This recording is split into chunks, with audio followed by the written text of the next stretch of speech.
National Herald मामले को लेकर के कांग्रेस पार्टी आज बड़े विरोध प्रदर्शन की तैयारी में है। राजधानी का ये इनकम टैक्स गोलंबर इलाका है और यहाँ पे आप देख सकते हैं तस्वीरों के माध्यम से कि कांग्रेस पार्टी की जो कार्यकर्ता हैं वो अब यहाँ पे इकट्ठा होना शुरू हो गए हैं। सबके हाथों में पार्टी का झंडा है, गले में पार्टी की जो चुनाव चिन्ह है उसके पट्टे भी है। आप तस्वीरों को माध्यम देखिए कि कांग्रेस पार्टी के वरिष्ठ नेता हैं प्रेमचंद मिश्रा, कांग्रेस पार्टी के बड़े चेहरे में बिहार में शुमार होते हैं। एक एक करके अभी यहाँ पर जो कांग्रेस पार्टी के कार्यकर्ता हैं वो अभी इकट्ठा होना यहाँ पे शुरू हो गए हैं और इसके बाद से जो शेड्यूल बना है वो शेड्यूल यही बना है कि पार्टी यहाँ से निकलेगी और भारतीय जनता पार्टी के प्रदेश मुख्यालय तक अपने विरोध प्रदर्शन को जताते हुए प्रोटेस्ट करेगी और वहां तक पहुंचेगी। यहाँ पे कार्यकर्ता जो है अब यहाँ पे पहुंचने शुरू हो गए हैं। इनकम टैक्स गोलंबर पर कार्यकर्ताओं का पहुंचना शुरू हो गया है। वो केस कोर्ट ने बंद कर दिया और कोर्ट जब बंद किया सर्वोच्च न्यायालय ने, इसके बाद इसको दोबारा रीओपन किया गया एक प्राइवेट व्यक्ति के कंप्लेन केस और वो कंप्लेन केस चलता रहा। हमारे नेता राहुल गांधी जी को 56 घंटे पूछताछ हुआ। हमारे सोनिया गांधी जी के पूरी तब अस्वस्थ होने के बाद भी पूरे उनको भी 24 घंटे तक पूछताछ हुआ। उसके बाद केस का हेयरिंग हुआ।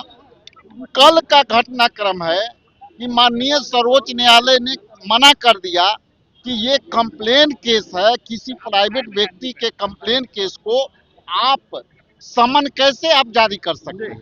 इसलिए बीजेपी हमेशा इलेक्शन कमीशन को दुरुपयोग करती है, ईडी को दुरुपयोग करती है और जब जब नरेंद्र मोदी डरते हैं अमित शाह ईडी को आगे करते हैं। तस्वीरों के माध्यम से ये भी देख सकते हैं कि यहाँ पे एक पुतला भी बनाया गया है। पुतले पर प्रधानमंत्री नरेंद्र मोदी की तस्वीर है और ये पुतला दहन भी होगा। यहाँ पे क्या पुतला दहन भी होगा प्रोटेस्ट के वास्ते? हाँ, ये पुतला दहन भी होगा। क्या प्रोटेस्ट कर रहे हैं आप? देखिए, जिस प्रकार से नेशनल हेराल्ड में हमारे जो जननायक है और कांग्रेस के जो हमारे प्रिय नेता हैं श्री राहुल गांधी जी और चेयरपर्सन सोनिया गांधी जी को फंसाया गया था और जो कोर्ट का जो आदेश आया है कल वो ये क्या कहते हैं दिल्ली न्यायालय से कि जिस प्रकार से ये जो कॉग्जन तक नहीं लिया गया उसमें बीजेपी बराबर प्रवक्ता लोग बैठकर 5 बजे हमारे नेता को केवल कोसते रहते हैं। और मैं तो यहाँ तक बोलता हूँ कि जिस प्रकार से ये षड्यंत्र पार्टी है झूठ मूठ कर हम लोगों को बदनाम करती है। आप देखिए कि बोफोर्स के मामले में भी हम लोग का क्लीन चिट मिला। आप देखिए कि 2G में भी हम लोग क्लीन चिट हो गए, हम लोग कॉमनवेल्थ में भी क्लीन चिट हो गए, अब यहाँ भी हम लोग क्लीन चिट हो गए। तो ये जो सरकार है पूरी तरह से षड्यंत्रकारी सरकार है और कांग्रेस को दिन भर कोष के शासन में सत्ता में बनी में रहना चाहती है। जनता को समझना होगा कि जो हमारे सबसे सत्य और ट्रू लीडर है राहुल गांधी जी, जो कि संत के माफी को काम करते हैं और जनता के बीच का हक और अधिकार की लड़ाई करते हैं, उनको फंसाने का काम करती है बीजेपी। मैं बोलना चाहता हूं कि बीजेपी के जितने भी लीडर हैं उनको आके सार्वजनिक मंच पर आकर उनको माफी मांगना चाहिए। और जहां तक कि मोदी जी जिस प्रकार से हमारे नेताओं पर कटाक्ष करते हैं उनको भी संसद में खड़ा होकर माफी मांगना चाहिए। आप लोग आज क्या मैसेज देंगे प्रोटेस्ट करके? हम लोग मैसेज ये दे रहे हैं कि जिस प्रकार से ये बीजेपी भ्रष्ट सरकार यहाँ चल रही है, हमारे नेताओं को लगातार फंसाने का काम कर रहे हैं, हमारे जननायक राहुल गांधी जी को, जो कि सच्चे मन से हक और अधिकार के लिए पीछे और दलितों के अधिकार और संख्यों के अधिकार के लिए लड़ाई कर रहे हैं, उनको फंसाना बंद करें और नहीं तो इससे हम लोग आगे तक जा सकते हैं और ईट से ईट बचाने का उनका काम करेंगे। बैरियर बिछाने की तैयारी चल रही है, यानी कि ये अब जो प्रोटेस्ट यहाँ से शुरू हुआ था वो काफी तेजी से आगे बढ़ रहा है।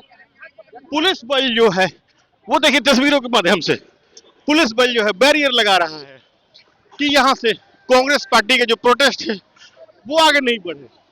आप देखिए तस्वीर के माध्यम से आप देख सकते हैं पुलिस एक्टिव मोड में है और यहाँ से आगे बढ़ने की अनुमति नहीं दी जा रही है।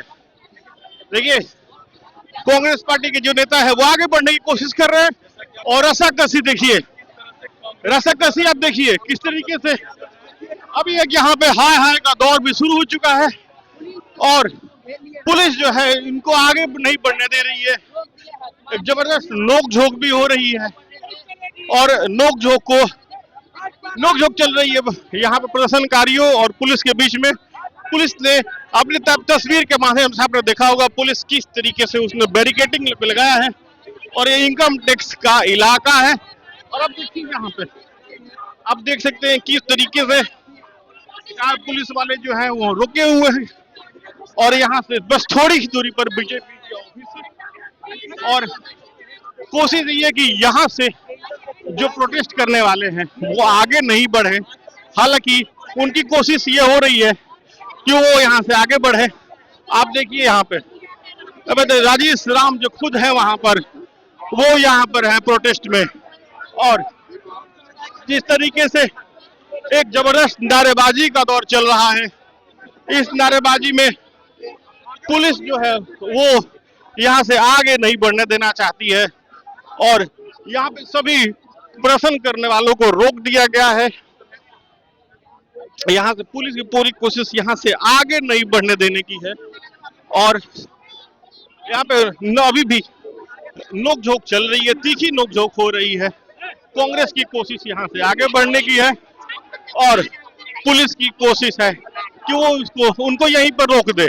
देखिए पुतले को आए ऊपर कर दिया गया है, नरेंद्र मोदी हाय हाय का नारा लगाया जा रहा है, जबरदस्त नोकझोंक चल रही है, और बैरिकेडिंग को हिलाया जा रहा है, धक्का मुक्की भी हो रही है। कांग्रेस की कोशिश जो है यहाँ से निकलने की है, और लेकिन जो यहाँ पुलिस है, जो पुलिस बल तैनात है, वो किसी भी ऐसे लम्हों से निपटने के लिए तैयार है जिससे कोई लॉ एंड ऑर्डर को खतरा हो, उसको लेकर के अभी बैरिकेडिंग सामने से करके वहां पर रोक दिया गया है। यहाँ से निकलने की कोशिश में है हालांकि कांग्रेस पार्टी के नेता और कार्यकर्ता, लेकिन यहाँ पर अभी अब देखिए तस्वीरों के माध्यम से, यहाँ पे तस्वीरों में देखिए कितनी बड़ी संख्या में यहाँ पे एआरबी, बिहार पुलिस के महिला और पुरुष जवान सब यहाँ पे तैनात किए गए हुए हैं। Sujit Kumar, TV 9 digital, Patna.